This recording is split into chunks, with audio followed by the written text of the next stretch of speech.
Assalamualaikum warahmatullahi wabarakatuh. Bismillahirrahmanirrahim. Asyhadu an la ilaha illallah wa asyhadu anna Muhammadur Rasulullah. Allahumma sholli ala sayyidina Muhammad wa ala ali sayyidina Muhammad. Rabbi shrah li sadri wa yassir li amri wahlul 'uqdatam min lisani yafqahu qawli. Amin. Bismillahirrahmanirrahim. Ciri manusia yang belum bertuhan kepada Allah di hatinya, maka pasti Allah di dalam hatinya tiada dan gaib serta tak wujud di hatinya. Namun bagi manusia yang sudah bertuhan kepada Allah, maka diri manusianya sudah tak wujud lagi, alias gaib dan tiada di hatinya. Yang ada hanya Allah, Sang Pencipta dan Sang Penggerak seluruh power yang ada di badan ciptaan Allah ini. Dan manusia kembali suci seperti bayi, yang mana masih gaib pengakuan wujud manusianya. Inilah yang dimaksud manusia yang sudah bertuhankan Allah di hatinya, yang bersaksi dan yang disaksikan adalah Allah sendiri. Shadaqallahul Azim. Mari kita buktikan bersama-sama. Bagaimana mungkin kita dikatakan sudah bertuhan kepada Allah Sang Pencipta hidup dan badan ini, sementara selama ini kitalah yang berposisi, yang berstatus sebagai Allah di hati kita selama ini. Coba kita tafakkur, coba kita hayati bersama. Selama ini siapakah yang wujud? Siapakah yang berkuasa? Siapakah yang hidup selama ini di hati kita? Pasti kita mengaku-ngakui bahwa yang wujud adalah diri kita, yang hidup adalah diri kita, yang berkuasa adalah diri kita. Maka seluruh af'al, maka seluruh aktivitas sejak datang detik-detik akil balik hingga setua ini, maka kitalah sebagai penguasa hidup dan badan ini. Nah, ini tandanya kita belum menyadari bahwa selama ini kitalah yang merasa menjadi Allah di hati kita. Kitalah yang merasa menjadi penguasa atas hidup dan badan ini selama ini. Inilah tanda bukti bahwa selama ini kita belum bertuhan di hati kita. Seluruh aktivitas badan seperti sholat, ibadah, bekerja, mengemudi, bertani, dan seluruhnya diakui milik manusianya. Pada intinya di dalam hati masih berpraktek linafsi, milikku hamba. Inilah ciri-ciri kita bahwa kita selama ini belum bertuhankan Allah. Karena selama ini kita masih berposisi sebagai Allah, sebagai pencipta seluruh apa yang dipergerakkan oleh badan-badan kita selama ini.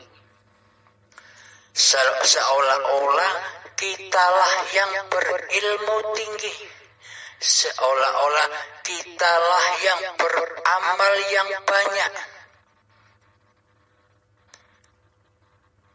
Inilah bukti bahwa selama ini kita mentuhankan diri kita sendiri. Buktinya Tuhan Allah yang menguasai kita, yang menciptakan kita, yang mewujudkan diri kita, sudah kita gaibkan, sudah kita tiadakan, sudah kita hancurkan kuasa, kehendak, dan daya upaya ikhtiarnya Allah di dalam badan ini. Inilah bukti bahwa selama ini kita mensekutukan Allah, mensekutukan kuasa Allah dengan diri manusia kita. Inilah bukti bahwa selama ini kita tak pernah bertuhankan Allah di hati kita.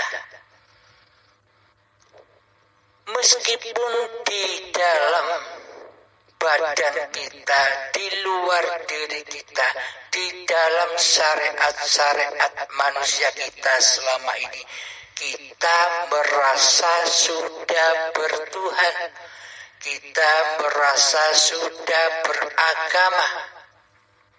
Akan tetapi itu hanya simbol-simbol, lambang-lambang badaniah saja. Akan tetapi hati kita masih belum bertuhan, alias mentuhankan diri kita sendiri selama ini. Coba hayati, coba tafakuri, kira-kira apa salah yang saya bicarakan? Monggo kita resapi bersama. Bukti bahwa manusia sudah bertuhankan Allah demikian. Coba siapkan hati kita, wadah-wadah hati kita, sehingga kita bisa memahami paparan-paparan ini. Mari kita buktikan bagaimana cara manusia bertuhan. Yang dimaksud manusia yang sudah bertuhankan Allah. Manusia yang sudah bertuhankan Allah itu adalah manusia yang sudah tahu dirinya. Siapakah dirinya? Dirinya pencipta, ataukah yang dicipta? Bila manusia masih belum tahu dirinya bahwa dirinya lah yang dicipta, maka manusia akan selalu mensekutukan Allah dengan dirinya, yakni manusia merasa sebagai pencipta apa-apa yang diperbuat oleh badan ini. Inilah bukti bahwa manusia belum bertuhan. Akan tetapi bagi manusia yang sudah bertuhan, maka ia akan tahu dirinya bahwa diri manusianya inilah yang dicipta. Maka hati sudah rela dan ridho rojiun kepada Sang Pencipta. Maka dari itu di dalam hati orang-orang yang sudah bertuhan, maka ia selalu memandang Penciptanya. Hatinya tidak memandang kepada apa yang sudah diciptakan Allah. Selama ini kita hanya memandang kepada ciptaan, yakni hidup dan badan kita ini yang selalu kita pandang, sehingga kita buta kepada Sang Pencipta. Maka sadarilah, maka kembalikanlah posisi diri manusia yang dicipta ini kepada Sang Pencipta. Ketika hati kita sudah lebur dari diri manusia kita yang selama ini menjadi penguasa diri, yang selama ini menjadi pencipta apa-apa yang kita perbuat, kita pulangkan lagi, kita persembahkan lagi, kita abdikan lagi kepada Sang Pencipta. Bila kita sudah tahu diri kita, bahwa diri kitalah yang diciptakan oleh Sang Pencipta, maka hati kita sudah memandang Sang Pencipta, yakni Allah lah yang wujud di hati kita. Ketika Allah sudah wujud di hati kita, pasti diri kemanusiaannya gaib, tiada dan fana. Tidak mungkin antara Sang Pencipta dan yang dicipta jadi raja berdua. Akan tetapi raja itu hanya ahad. Ketika diri kita menjadi rajanya hati, manusianya yang merasa berkuasa, manusianya yang merasa wujud, manusianya yang merasa hidup, maka manusianya lah yang berposisi sebagai rajanya di hati. Allahnya ditiadakan, Allahnya digaibkan, Allahnya ora kanggo di hati kita.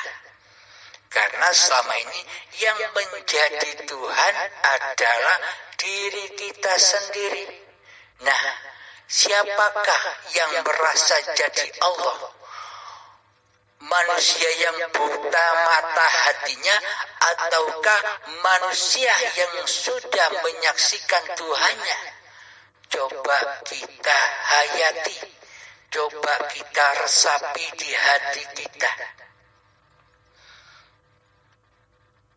Bila kita dikatakan bertuhan, maka kuasa wujud hidup diri manusia kita sudah hancur lebur, sudah kiamat, sudah melewati syakaratul maut di dalam lelaku zuhud kita. Sehingga setelah lebur kekuasaan wujud diri manusianya, maka sudah tak ada makhluk lagi di hati ini.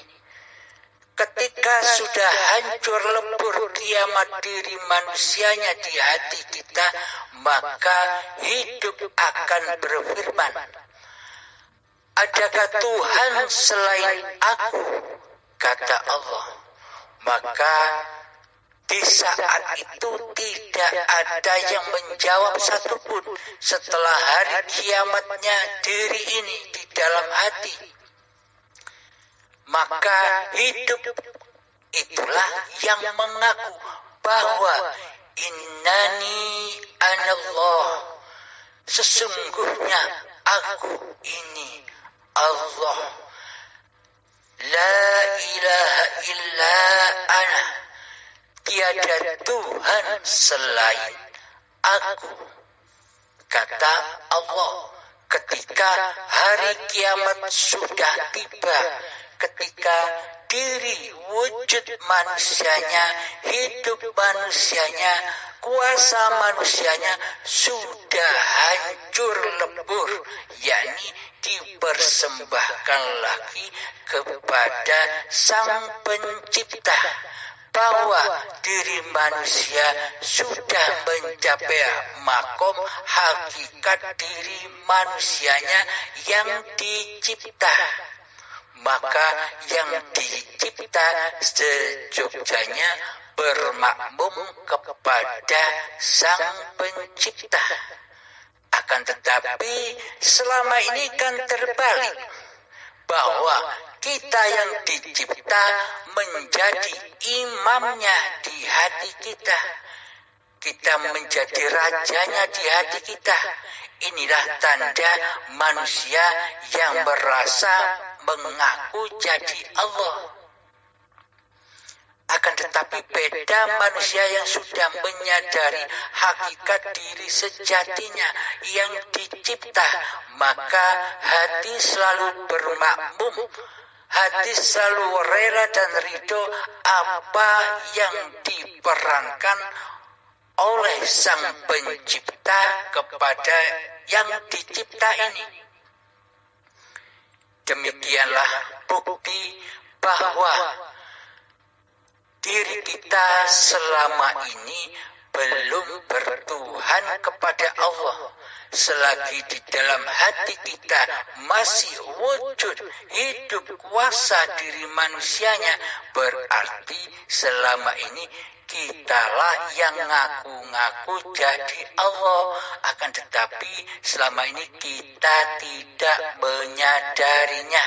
Bahkan kita suudzon kepada para ahli syuhud yang merasa ngaku jadi Allah. Logikanya demikian. Bila manusia ngaku jadi Allah, maka itulah diri wujud manusianya yang berprasangka demikian. Bagi ahli syuhud, bagi ahli tauhid, mana mungkin manusianya mengaku menjadi Allah, sedangkan diri manusianya sudah tidak ada, sudah gaib, sudah fana di hatinya. Yang ada, yang wujud, yang hidup hanyalah Allah sesuai sifat wajibnya Allah. Dan hati manusianya sudah menyesuaikan sifat diri manusianya yang tak ada, yang tak hidup, yang tak kuasa, yang gaib dan sebagainya.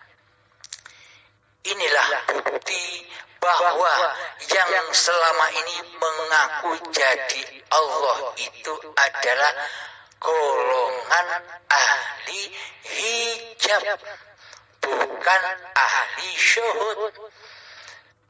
Karena kelihatannya saja ahli hijab atau ahli syariat saja yang merasa bertuhan, seolah-olah bertuhankan Allah, hanya seolah-olah saja. Namun hatinya mensekutukan Allah dengan dirinya. Beda dengan ahli syuhud, beda dengan ahli makrifat, beda dengan ahli tauhid, yang mana di hatinya hambanya sudah menjadi ciptaan, hambanya selalu bermakmum kepada Tuhannya, yakni hamba kembali menuju hakikat jati dirinya yang gaib. Seperti saat bayi terlahir, bayi yang suci. Ketika bayi kan kita tidak ada, kita tidak hadir, kita tidak bisa menyaksikan apa-apa waktu bayi, karena kita belum ada, belum wujud, masih gaib.